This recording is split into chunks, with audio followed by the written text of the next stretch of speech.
Hello, Mary Turner, Faith, Grace, and Torah Ministries. You can find our stuff at faithgracetorah.net or here on YouTube under our Faith, Grace, and Torah YouTube site.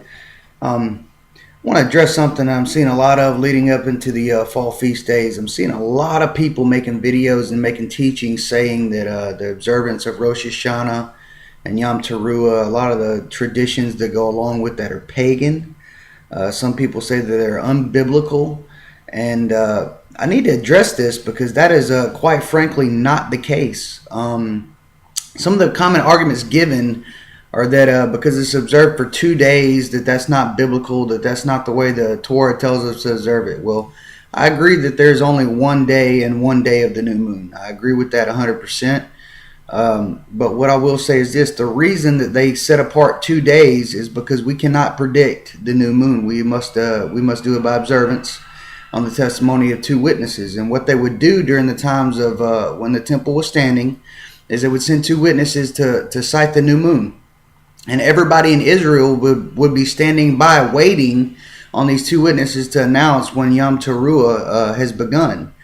So the setting aside of 2 days is for that reason. The phrase that no man knows the day or the hour that the Messiah would return is because no man does know the day or the hour, but we do know within 2 days. So we know he will return on Yom Teruah. It says that the sun will be darkened and the moon will not give its light. So that tells us automatically that it is on the new moon. And we also know, because it says that he will return at the last trump, that it's on the Feast of Trumpets, or also known as Rosh Hashanah or Yom Teruah. A lot of people say that because the Jews celebrate it as a new year, that is a pagan tradition. And I will tell you right now that no, it is absolutely not a pagan tradition. We find it all throughout the scriptures that Rosh Hashanah is actually the biblical civil new year. And what I mean by that is this. Passover, or the new moon before Passover is the religious and agricultural new year. That is the starting of the counting of the days and the counting of the seasons. Rosh Hashanah is a civil new year. That means the government within Israel does all their transfer of authority within the time of Yom Teruah. That's when all the kings of Israel were coronated, and it's also the same day that all the kings received their brides. Now, to give you a biblical witness to this, we know that the Messiah is going to return as a newly coronated king and to receive his bride on Yom Teruah. We know this biblically. There's no question about it. So my question to the people who say that this is unbiblical to celebrate it as a new year is this. If we know that our Messiah is returning as a newly coronated king, we know that all the kings of Israel were coronated on Yom Teruah. We know that they all received their brides on Yom Teruah, and we know that the Messiah will come back to receive his bride on Yom Teruah. How is it a pagan festival? How is it not a biblical observance? I even had somebody tell me that in Leviticus 23, the word trumpets is added. Come on, guys.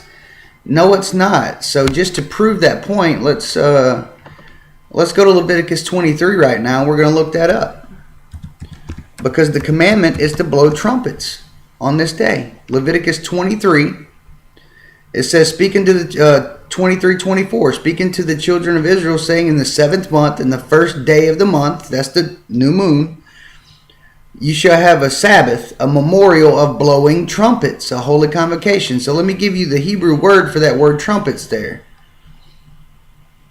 It is teruah. That's why we call it Yom Teruah.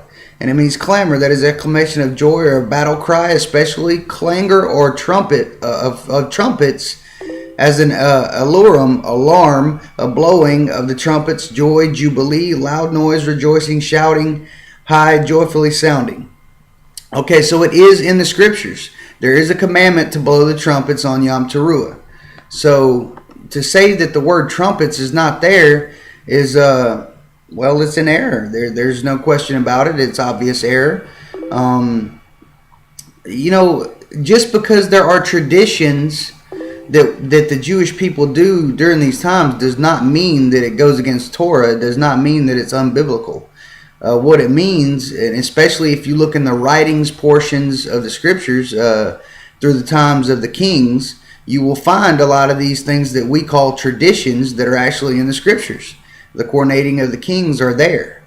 The receiving of the king's brides are there. We also find it in the New Testament that the Messiah will come back as a newly coronated king, and he will receive his bride on Yom Teruah. So just because there's a tradition that is brought with this does not mean that it is against God. It doesn't mean that it breaks Torah. The sin is transgression of Torah. So my question to you is, if we are transgressing Torah by observing this commandment, will you please show me how we are doing so? Because I don't want to be the one to transgress the Torah willfully. So far, I've invited many people to show me in the Torah where this is unbiblical. I have not been able to have anyone to show me this yet. What people have done, however, is people have quoted to me Talmud verses. Now, I will tell you this, and I'll tell you the same thing that I told some of these people that have quoted these Talmud verses.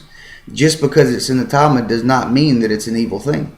We use Talmud quite often to show the Orthodox that Yeshua is indeed the Messiah and that he is indeed divine. There's a whole book written on it right now by Rabbi Shapira called The Return of the Kosher Pig, and he uses a lot of Talmud, and a lot of even goes into the Zohar and other writings to prove that he is the divine Messiah.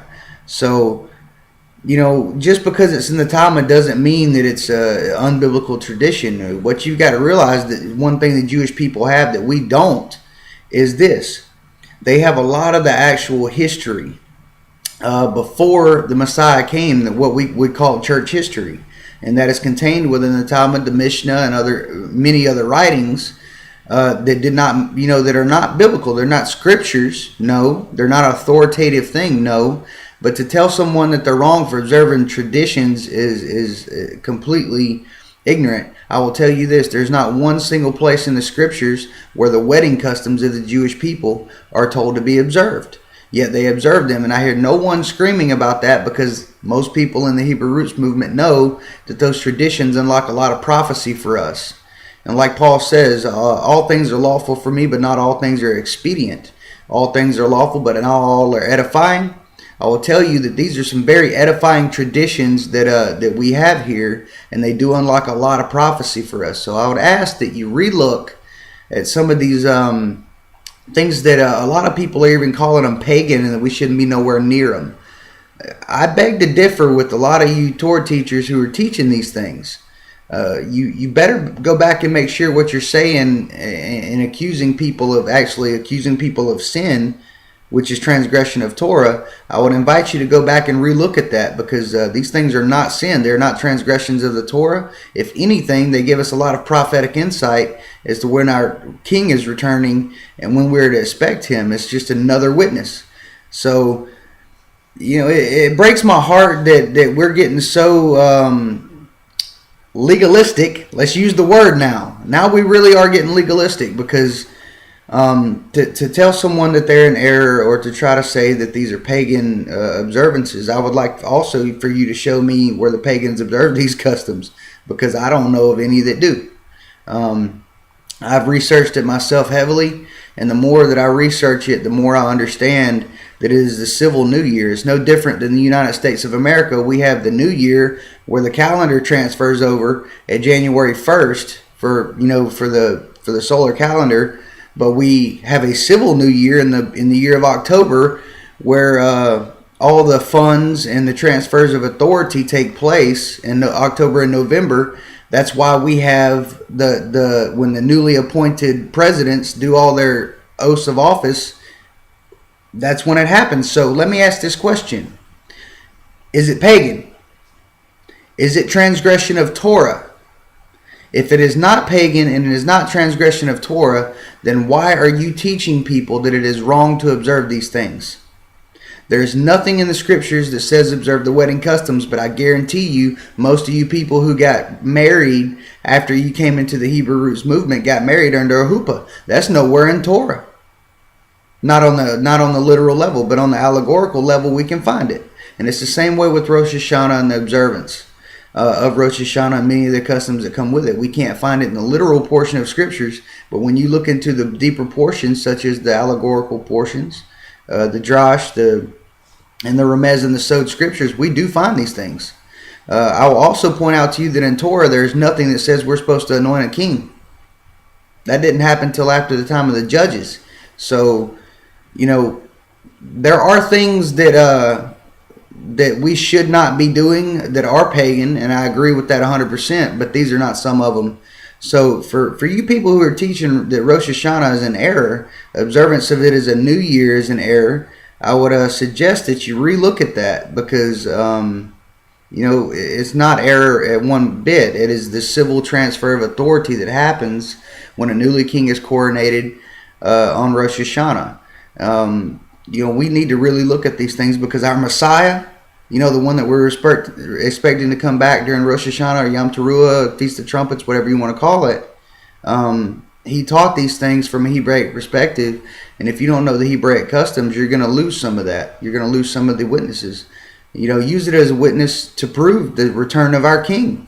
Don't use it as something as a pagan police where you say everything that you can't see in the literal form of Torah is pagan, because I will tell you right now, there's a lot of things that are not literal in the Torah that we find in the writings, and we find in the prophets, and we find in the New Testament scriptures, especially the book of Revelation.